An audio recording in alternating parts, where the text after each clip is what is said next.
Há 50 anos, apenas 2 dioceses existiam em todo o estado, a de Lages, Joinville, além da Arquidiocese de Florianópolis.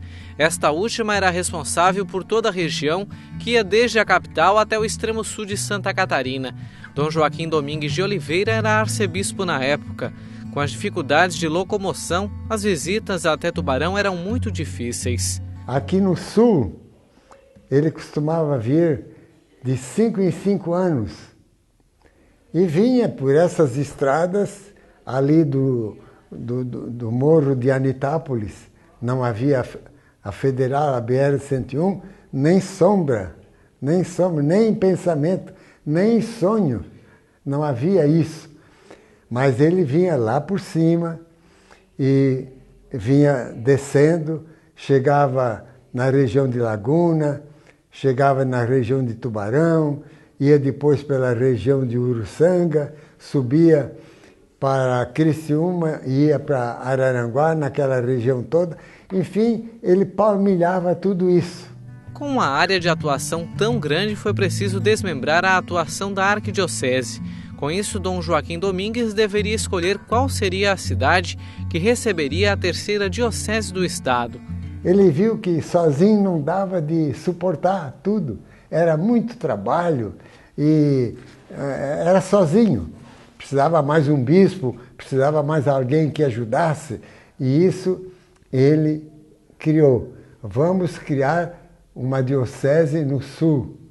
E qual será o lugar melhor? O lugar mais central, o lugar que tenha mais religiosidade.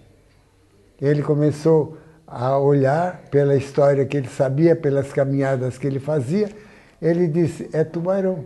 O Papa Pio XII criou oficialmente a diocese em dezembro de 1954.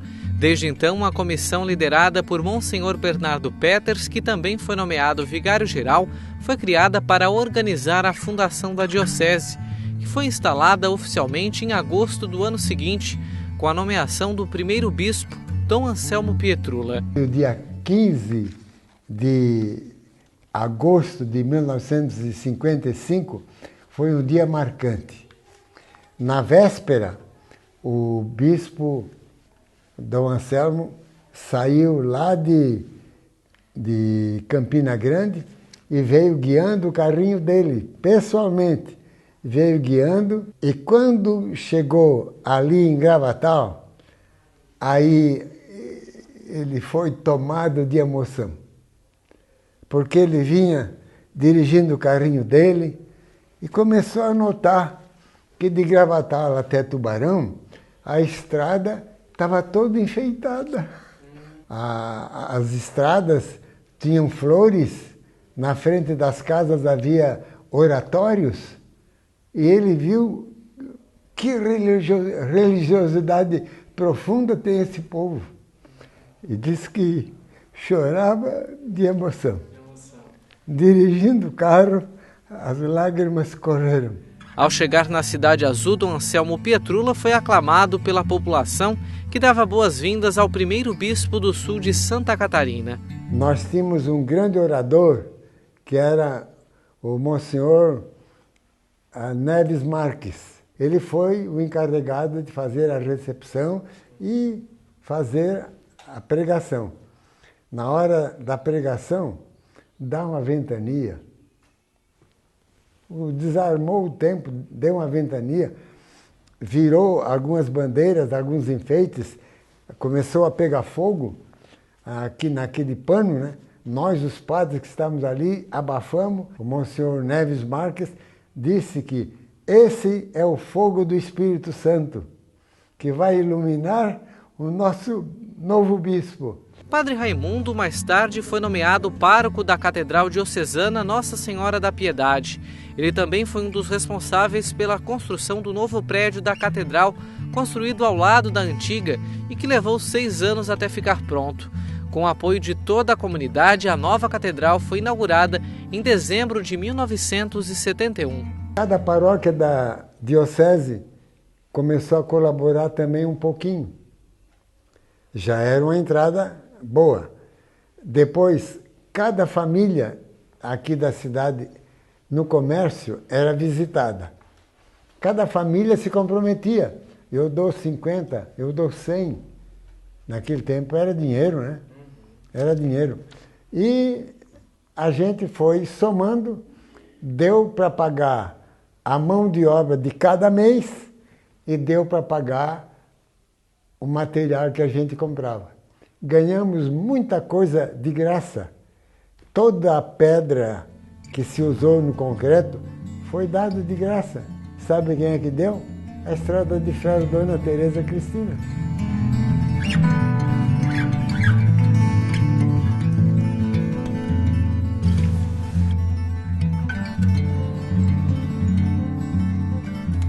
Em mais de 6 décadas, 6 bispos assumiram a diocese.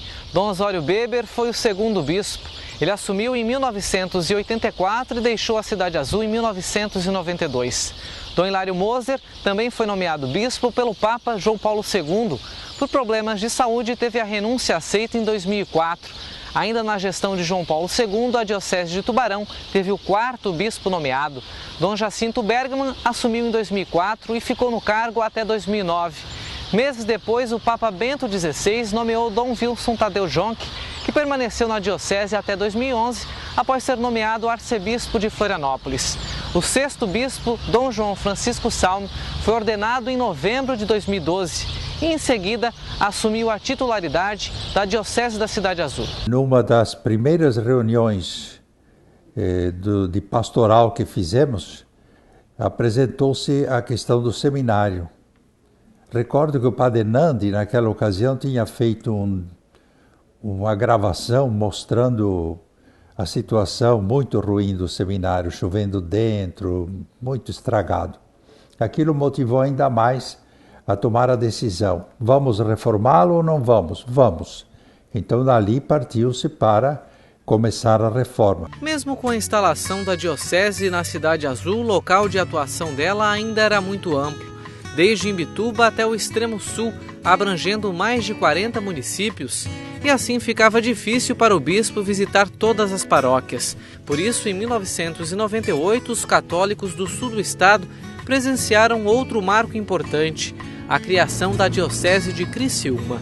Tubarão tornou-se um pouquinho menor do que Criciúma, que foi desmembrada aqui de Tubarão. Então temos desde 98 duas dioceses, diríamos assim, irmãs, uma quase filha da outra, mas são duas dioceses irmãs que têm muito de parecido, porque era o mesmo governo diocesano que havia nessas duas regiões. Quer dizer, a nova diocese passou a fazer um caminho independente, porém tem as marcas de tudo aquilo que Tubarão foi como diocese desde 1955. Ao longo desses anos, a Igreja, além de estar presente na fé das pessoas, também atuou em outras áreas como na saúde e na educação, fundando em Tubarão o Hospital Nossa Senhora da Conceição, os colégios Sagrado Coração de Jesus e São José, além de outras instituições. A Igreja tem pelo mundo afora muitas instituições de ensino, de saúde, de atendimento a idosos, os orfanatos, os asilos. E ali o pessoal fazia isso por entrega, por doação. Então há muitas coisas bonitas assim que a gente, se não recorda, né, esquece e acaba vivendo, digamos, sem raízes, né? Quando se tem presente o que outros que nos antecederam fizeram por nós, a gente fica, às vezes, até com um pouco de vergonha, pensando no que fizeram com tanta doação, com tanta entrega, em tempos tão difíceis, quando hoje nós temos tantas facilidades. Outra marca forte da Igreja é a participação nos meios de comunicação. A Rádio Tubá tem 71 anos de fundação. Boa parte da história da emissora está ligada à Igreja. No fim da década de 50, a Diocese assumiu oficialmente a rádio. A rádio cumpriu um papel importante, né, desde quando foi inventado. E não só nas mãos da Igreja, né, nas mãos do povo. Mas para a Igreja foi sempre importante, porque além de fazer o trabalho então da informação, de trabalhar com base em valores, em princípios de honestidade, enfim, de verdade, também o anúncio do Evangelho.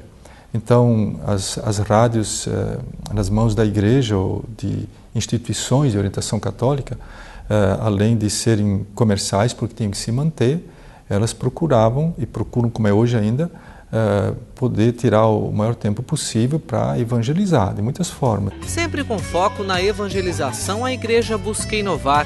A mais nova aquisição é a TV Tubá, emissora que em canal fechado leva o sinal da TV Aparecida e a programação local com programas religiosos, culturais e a transmissão de missas ao vivo.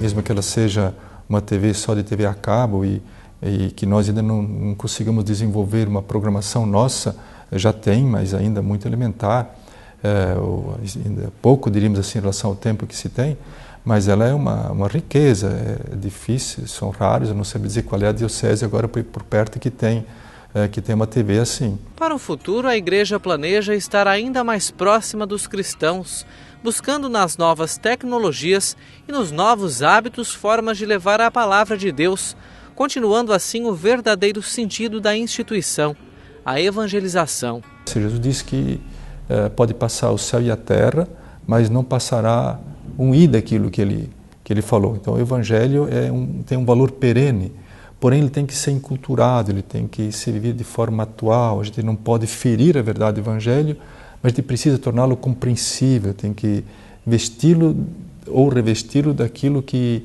o faça mais bem compreendido. O Evangelho, quer dizer, a prática do Evangelho, a vida que Jesus trouxe, ela tem que acompanhar o caminhar da história, sem entrar em contradição com os valores que não podem ser rejeitados, né? Resumindo tudo no valor do amor, da caridade, do respeito ao outro, do respeito à vida. Por isso a Igreja luta tanto quando se trata de defender a vida, contra o aborto, por exemplo, e contra a violência, contra a destruição da natureza, porque tudo atinge a vida.